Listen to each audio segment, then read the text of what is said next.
Muito bem. Nós sabemos que quando Deus criou todas as coisas, quando Deus fez o universo, quando Deus fez a terra, quando Deus encheu a terra com as suas obras, as árvores, as plantas, as ervas, os animais, as aves nos céus, os peixes no mar, quando Deus encheu a terra com a sua natureza, quando Deus criou finalmente o homem e o colocou e soprou em suas narinas o fôlego de vida, quando Deus fez Adão adormecer e fez uma cirurgia plástica nele, quando Deus tirou uma de suas costelas, fechou o lugar com carne e transformou aquela costela na linda esposa, em Eva, uma esposa para Adão. Nós vimos que Deus tinha um propósito definido.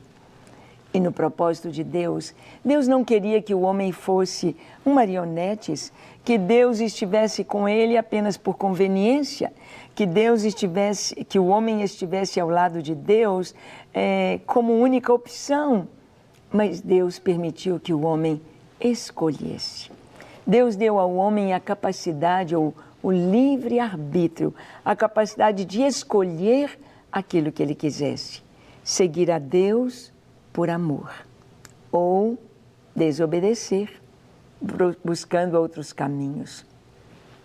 E nós vimos que quando o Senhor criou o homem, já tinha acontecido nos céus uma revolução, uma rebelião de Lúcifer, um querubim perfeito, querubim da guarda, perfeito, estava logo abaixo do Senhor. E era tão perfeito que quis ser igual a Deus, quis também ser adorado, quis que todos se curvassem diante da sua beleza, da sua majestade, da sua perfeição.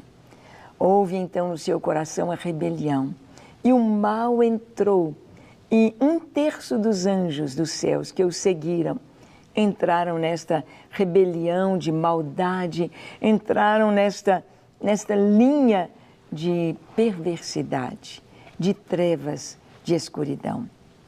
E vimos então que quando Adão e Eva foram criados, o mal já existia. E Deus colocou ali no centro do jardim a árvore do conhecimento do bem e do mal, para que o homem pudesse comer de todas as árvores do jardim, que o homem pudesse comer de todas as frutas que ali estavam, inclusive da árvore da vida que estava no meio do jardim, mas que o homem escolhesse obedecer a Deus e não experimentar aquele fruto que causaria a sua morte, causaria a separação entre o homem e Deus. Conhecemos a história e vemos como que o homem, por influência da sua mulher, comeu daquele fruto e ficou conhecendo o mal, porque o bem ele já conhecia, as coisas boas ele já sabia.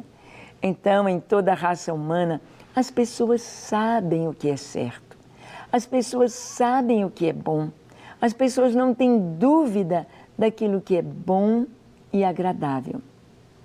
Quando você tem dúvida com respeito a alguma coisa, se deve fazer ou não, não faça. Não faça, porque as coisas de Deus não trazem dúvidas. Não trazem dúvidas. O homem experimentou aquele fruto, experimentou a desobediência, experimentou o afastamento de Deus e começou a sofrer as consequências. Não tem jeito de pecar e não sofrer as consequências.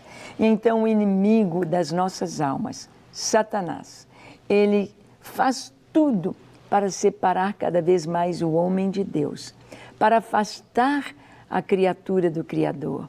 Satanás faz tudo para nos fazer errar e pecar e sofrer.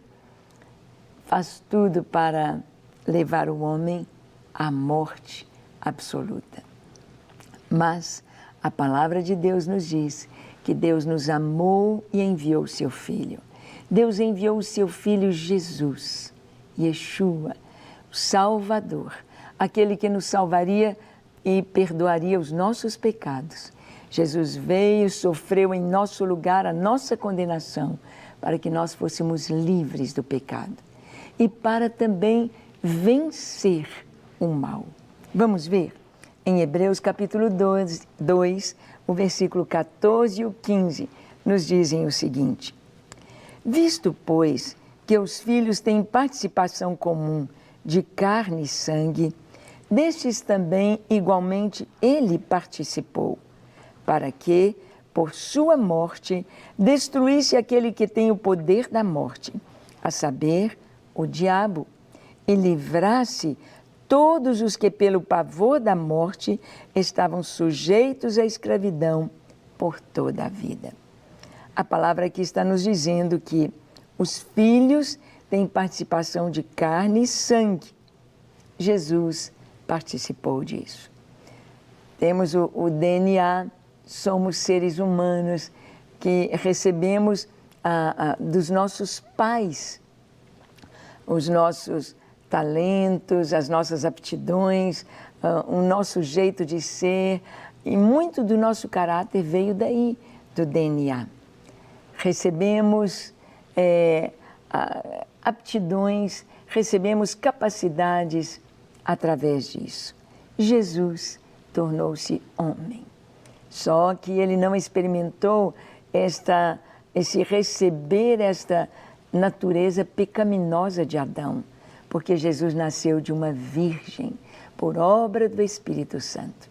Jesus, assim como Adão foi único criado do pó da terra, recebendo sopro em suas narinas da vida de Deus, do próprio Deus.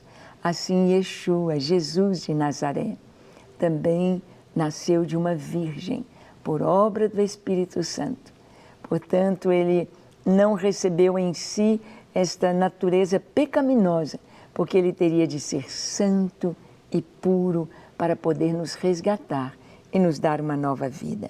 E diz aqui que para que, por sua morte, ele destruísse aquele que tem o poder da morte, a saber, o diabo, e livrasse os que estão com pavor da morte, que estavam sujeitos à escravidão por toda a vida. A morte de Jesus nos libertou. É isso mesmo. A morte de Jesus nos trouxe vida. A morte de Jesus nos trouxe esperança. A morte de Jesus nos trouxe o perdão dos nossos pecados, nos trouxe a vida eterna, nos trouxe uma nova maneira de viver, de ver a vida, de ver as coisas, de ver as pessoas. A morte de Jesus destruiu aquele que tem o poder da morte. Destruiu. Em 1 João, no capítulo 3, versículo 8, está escrito assim: aquele que pratica o pecado procede do diabo, porque o diabo vive pecando desde o início. Para isto se manifestou o Filho de Deus, para destruir as obras do diabo. Que coisa tão linda! Aquele que pratica o pecado procede do diabo, porque o diabo vive pecando desde o princípio. Desde que se encontrou a maldade no coração daquele querubim, Lúcifer. Desde que encontrou-se a maldade ali, essas trevas só foram aumentando. Assim como a criança vai crescendo no conhecimento, assim como o Filho de Deus vai se santificando dia a dia, vai conhecendo mais e mais o Senhor, assim também o mal foi aprimorando na maldade, na violência, na imoralidade, no pecado, cada vez mais distante de Deus, de maneira mais terrível. Por isso, João nos diz que aquele que pratica o pecado procede do diabo. Porque o diabo vive pecando desde o princípio. Desde o princípio. O pecado está na mente, está nos olhos, está nos ouvidos, está nos lábios, está nas mãos, está nos pés, está no coração. O pecado, as trevas, eles estão dominando aquela pessoa. E quantas são tão dominadas não apenas pelo pecado, mas também por demônios que enchem as suas vidas e transtornam de uma maneira tão terrível e perturbam. Mas diz a palavra, para isto se manifestou o Filho de Deus. Para isso Jesus veio ao mundo, para isto a luz veio à terra, para isto Deus manifestou sua bondade e seu amor, enviando o seu Filho para destruir as obras do diabo. Que coisa tão linda! Somente Jesus, somente este nome poderoso, somente Cristo Jesus, Yeshua HaMashiach, somente este nome tem poder total para expulsar o inimigo e para destruir as obras do diabo. As pessoas que mexem com feitiçaria, que mexem com magia negra, que mexem com ocultismo, elas não podem fazer isto com os crentes, com os restos mortais de um cristão. Elas não podem... às vezes, eu tive uma experiência muito interessante. Vindo de Camaçari para Salvador, o pastor Antônio nos mostrou um pequeno monte. Um monte que era uma duna de areia com a sua vegetação própria ali da Bahia. E ele disse, olhem, pastores Paulo e Ângela, olhem aquele monte.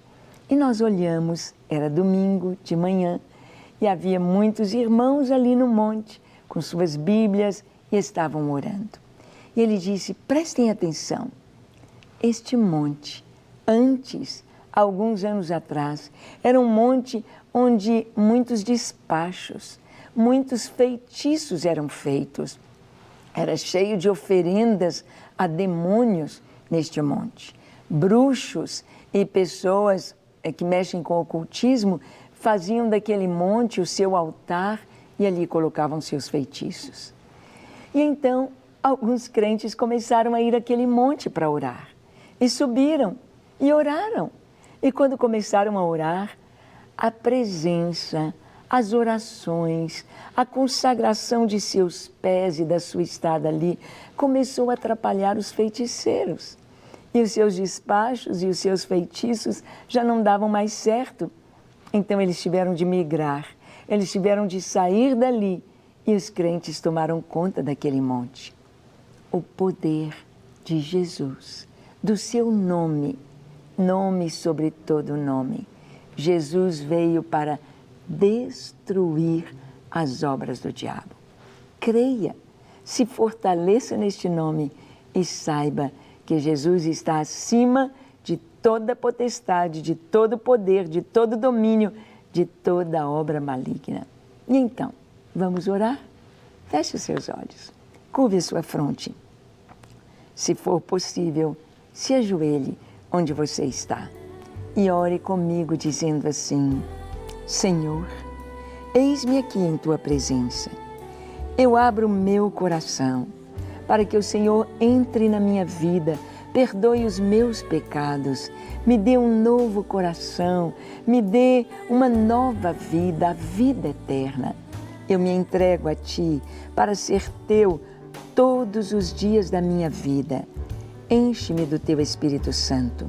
Capacita-me em Cristo para viver na Tua presença e fazer a Tua vontade. Eis-me aqui, Senhor. Eu me entrego a Ti. E que toda obra do inimigo na minha vida, na minha casa, na minha família, seja tudo desfeito, apagado, destruído, em nome de Jesus. E possamos experimentar da alegria da Tua presença, Jesus. Da alegria da Tua presença, ó nosso Deus. E possamos viver para a Tua glória e para o Teu louvor. Senhor, que a Tua bênção chegue em cada casa, trazendo paz, trazendo alegria, trazendo suprimento espiritual, trazendo libertação, trazendo livramento para a glória do Teu nome, no nome de Jesus. Amém, amém e amém. Não quer ficar um segundo por fora da nossa programação? Agora você pode nos acompanhar através das plataformas digitais. Não perca tempo, acesse, curta e siga-nos. Fique por dentro de tudo o que acontece por aqui. Rede Super, inspirando você.